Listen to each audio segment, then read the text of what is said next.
नमस्कार, SPN9 news में आपका स्वागत है। देश भर में नीट पेपर लीक और फिर यूजीसी नेट परीक्षा के कैंसिल होने को लेकर बवाल मचा हुआ है।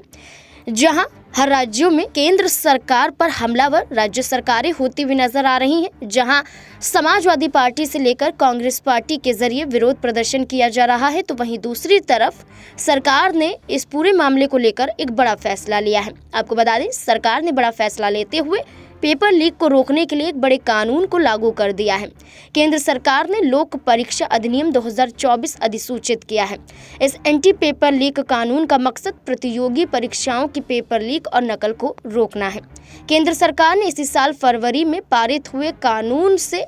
जो निकलकर मामला सामने आया है, इसे लागू कर दिया है। इस अधिनियम के तहत अपराधियों के लिए अधिकतम 10 साल की जेल की सजा और 1 करोड़ रुपए तक के जुर्माने का प्रावधान है। लोक परीक्षा अधिनियम को ऐसे में लागू किया गया है जब इसे लेकर केंद्रीय शिक्षा मंत्री धर्मेंद्र प्रधान से सवाल किया गया था कि इसे कब लागू किया जाएगा। शिक्षा मंत्री ने कहा था कि मंत्रालय नियम बना रहा है, जल्द इसे लागू किया जाएगा। अब ऐसे में 15 काम ऐसे इस प्रावधान के तहत दिखाए गए हैं जो अगर आप करते हुए पाए गए तो आपको या तो 1 करोड़ का जुर्माना या फिर 10 साल की सजा भी हो सकती है, या दोनों एक साथ आपको हो सकते हैं। जैसे कि परीक्षा से पहले प्रश्न पत्र या आंसर शीट को लीक करना, आंसर की या पेपर लीक में दूसरे लोगों के साथ आपका शामिल होना, बिना किसी अधिकार के प्रश्न पत्र या OMR शीट देखना या अपने पास रखना,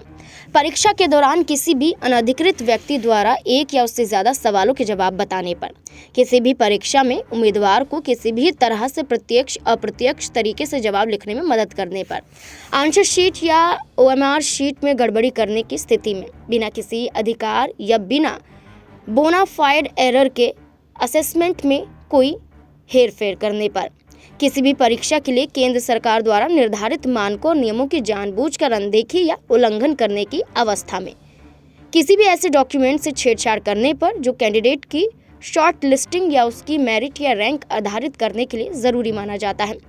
परीक्षा के संचालन में गड़बड़ी कराने की नीयत से जानबूझकर सुरक्षा मानकों का उल्लंघन करना, कंप्यूटर नेटवर्क, कंप्यूटर रिसोर्स या किसी भी कंप्यूटर सिस्टम से छेड़छाड़ी करने को भी इसमें शामिल किया गया है। एग्जाम में घपला करने की नीयत से उम्मीदवार के सीटिंग अरेंजमेंट, एग्जाम डेट या शीट के आवंटन में गड़बड़ी करना,